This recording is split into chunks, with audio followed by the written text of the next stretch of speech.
Oi, Aline. O que eu já ouvi falar sobre o TDAH é que é o transtorno de déficit de atenção e hiperatividade, né? Na verdade, existe uma confusão muito grande aí na geração antiga, porque muitos nem nunca ouviram falar a respeito desse tema.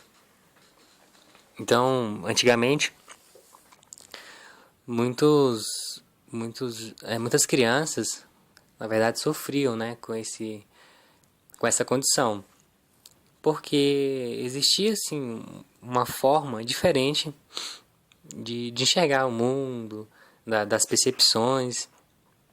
Então, algumas pesquisas apontam que cerca de um em cada 20 pessoas, de um em cada 20 crianças, tem sim essa questão do TDAH. E claro que na maioria dos casos sempre é focado mais nos meninos, né? Porque o menino geralmente ele tem uma tendência maior a, a ter o déficit de atenção mais a hiperatividade. Já a menina não, às vezes ela tem o déficit de atenção, mas não tem a hiperatividade, no caso das crianças. Sabe-se também que antigamente não havia um estudo contínuo na vida adulta. Pensava-se que o final ali da adolescência finalizava e se perdia. Então, assim, acho que uns 10 anos atrás começaram várias divulgações a respeito do tema, popularizou bastante. E o que é interessante saber sobre o TDAH é que existe sim os sintomas, são pelo menos 6 para ter uma classificação, tem que ser uma equipe médica capacitada e tem sim as formas de tratamento que variam desde a questão da terapia quanto a questão da medicação. A medicação que eu sei que é usada, no caso, são os estimulantes, né? Parece até meio assim, contraditório. Como é que eu vou, de repente, acalmar alguém com um estimulante? Né? Alguém que, de repente, é muito agitado. Aí diz que isso foi descoberto até de uma forma acidental. Parece que bem antigamente mesmo, o médico fazia um exame lá na criança e neste exame dava muita dor de cabeça após o término desse exame. Então o médico dava um estimulante para poder passar a dor de cabeça. Então o médico descobriu que depois desse estimulante que era dado para essa criança, para passar a dor de cabeça, na verdade ele se sentia mais calmo. Então iniciaram estudos em relação a isso. E esses estudos chegaram à conclusão de que o remédio estimulante, na verdade, ele agia como uma mensagem direta para o maestro do seu pensamento. É como se houvesse uma orquestra no seu pensamento e um maestro. Então, esse estimulante, ele ia até o maestro e dizia assim, olha, não está legal aqui, precisa prestar mais atenção, precisa concentrar aqui. E funcionava muito bem. Cada caso é um caso, né? Mas tem um grande escritor, acho que é o Matos, o sobrenome dele. Inclusive ele escreveu um livro chamado No Mundo da Lua, né? E ele defende uma tese muito interessante, que entre a química, né, a parte química e a parte terápica. Ele costuma falar assim, que não adianta eu ser um ótimo jardineiro, por exemplo, e ser um péssimo, e ter uma terra péssima, por exemplo, uma terra sem química nenhuma, né? Não adianta que eu não vou conseguir fazer com que essa terra ela consiga, que eu consiga desenvolver algum tipo de jardim nessa terra, se quimicamente ela não for boa. Só eu sendo mesmo um ótimo jardineiro. Ou o contrário, não adianta ter uma terra muito boa mesmo, quimicamente adubada, tratada, se eu não for um bom jardineiro, se eu não tiver os meios, os macetes de realizar esse trabalho. Então ele quer dizer o que com isso, do meu ponto de vista? Que realmente a junção da medicação com a terapia pode funcionar muito, muito, muito bem. Existem algumas pessoas que tendem a ter um certo conflito em relação à medicação. Pois tem gente que se considera, por exemplo, não que se considere, mas considera a ideia de que ter que viver tomando uma medicação para que consiga dar o que a sociedade, dar o que o trabalho, dar o que as pessoas esperam de você. E isso gera um conflito no sentido de, poxa, por que eu tenho que usar um medicamento para ser igual aos outros? Eu não posso ser diferente? Então, realmente que entra uma complexidade, mas uma complexidade muito gostosa nessa situação. Por quê? No meu ponto de vista, tá bom?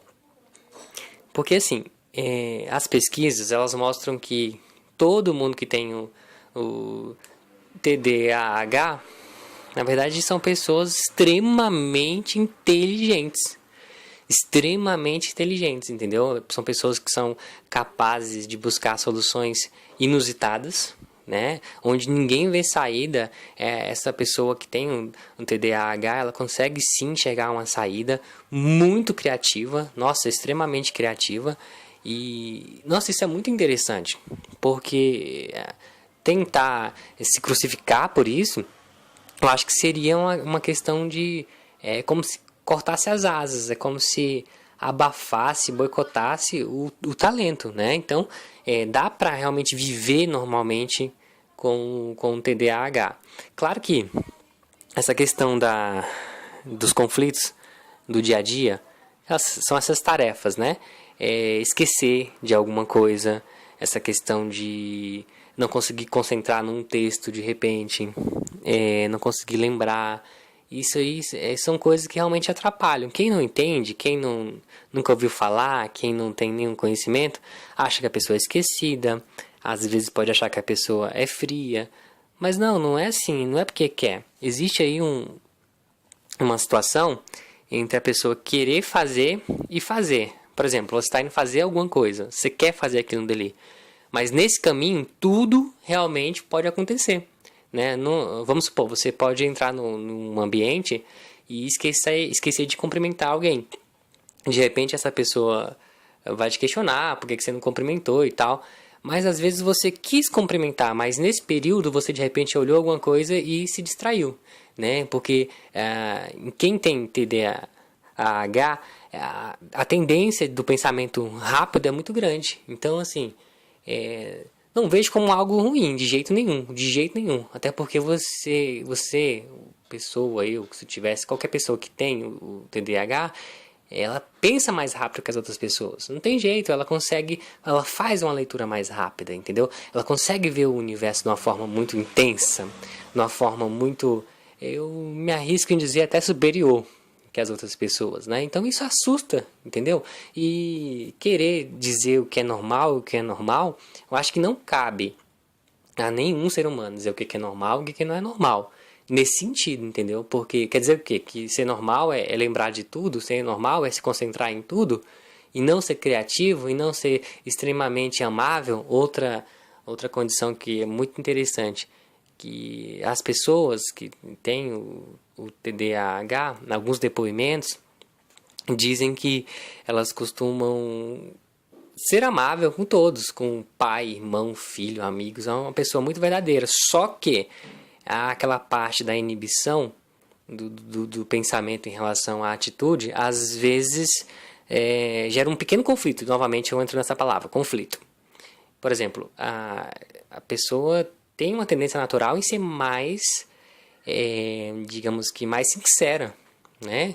Eu já vi um exemplo aí de um aluno, uma vez, que estava olhando para o teto e ele sentiu vontade de jogar um abacaxi no teto. Ele foi lá e jogou, né? Então ele não tem esse controle, vai lá e faz mesmo. E em relação às palavras também, são muito sinceros. E olha como é interessante, Aline, nesse sentido. As pessoas passam a vida inteira falando assim: nossa, eu quero uma pessoa sincera para me relacionar, é o ponto número um, né? Mas na hora que isso realmente acontece, gera um conflito enorme aí. Por quê? Porque quem tem TDAH tem sim uma sinceridade fora do comum. Só que às vezes a gente não está preparado para tanta sinceridade. Por exemplo, vamos supor que a gente tivesse uma relação, vamos assistir um filme, tal, vai ser muito bom, vai ser bacana e tal, e eu faço de tudo para te levar nesse filme. Aí eu te levo lá no cinema, a gente assiste aquele filme e você não gostou. Você vai me dizer na hora, olha, o filme foi horrível, não foi legal. Então é uma questão assim, de quem está próximo, amigos, namorado, mãe, pai, família, saber compreender isso daí, né? Não pode ser, infelizmente, né, tem muitos lugares que a informação ela não é tão divulgada, apesar de 10 anos para cá, né, se falar muito sobre isso, principalmente na área da pedagogia. Mas existem muitos lugares que, infelizmente, ainda não se falam tanto, assim, em TDAH. Não se falam. Então, assim, o menino está com dificuldade, reprova na escola, e vem um pai que é mais antigo, que foi criado em fazenda, que é mais tradicional, e dá uma surra no menino, né? Diz que o menino é burro, que é um cavalo. Isso vai desmotivando, vai desmotivando. Tem situações... Outra situação que eu também já ouvi falar, um rapaz dando um depoimento, achei muito interessante, né? Ele dizia que quando era criança, uma vez ele ganhou uma bicicleta, né? Uma bicicletinha. E ficou muito feliz, muito feliz. Nossa, foi a sensação ali do dia, da semana, do mês. Ele ficou muito feliz. E uma vez a mãe dele pediu para ele comprar alguma coisa no supermercado. Então ele foi comprar no supermercado. Chegando lá, ele estacionou a bicicleta. Era uma cidade pequena, diz que lá em Minas Gerais tinha no máximo 30 mil habitantes. Estacionou a bicicleta lá e comprou o que tinha que comprar, foi pra casa. Esqueceu a bicicleta. E aí passou 2 dias, o pai dele perguntou assim, ué, cadê a sua bicicleta, fulano? Aí ele falou assim, mas não sei. Ué, você não sabe? Como assim você não sabe? Será que alguém roubou aqui dentro de casa? Mas acho que não, que o portão tá fechado. Não, você vai ter que lembrar, vai ter que lembrar. Você andou nela hoje? Aí ele falou assim, hoje não. Você andou nela ontem? Ontem também não.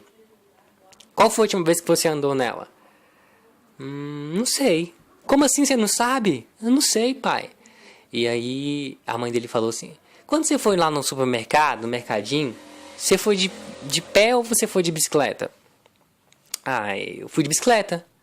E tá, ele correu lá pra ver. Claro que mesmo sendo uma cidade pacata, 30 mil habitantes, 2 dias depois, a bicicleta não estaria lá. Então, assim, depois ele contou esse exemplo, contou até de forma engraçada, da forma que ele falou, ele mesmo rindo dele, mas na época a criação era difícil, para poder ter conseguido comprar a bicicleta não foi fácil. Então isso gera muitos e muitos, muitos transtornos. Esse mesmo rapaz, ele contava também que às vezes ele ia... o pai dele tinha uma marcenaria e ele ia comprar alguma coisa que faltava, prego, cola, né? Então, por exemplo, falava assim, filho, vai lá comprar prego.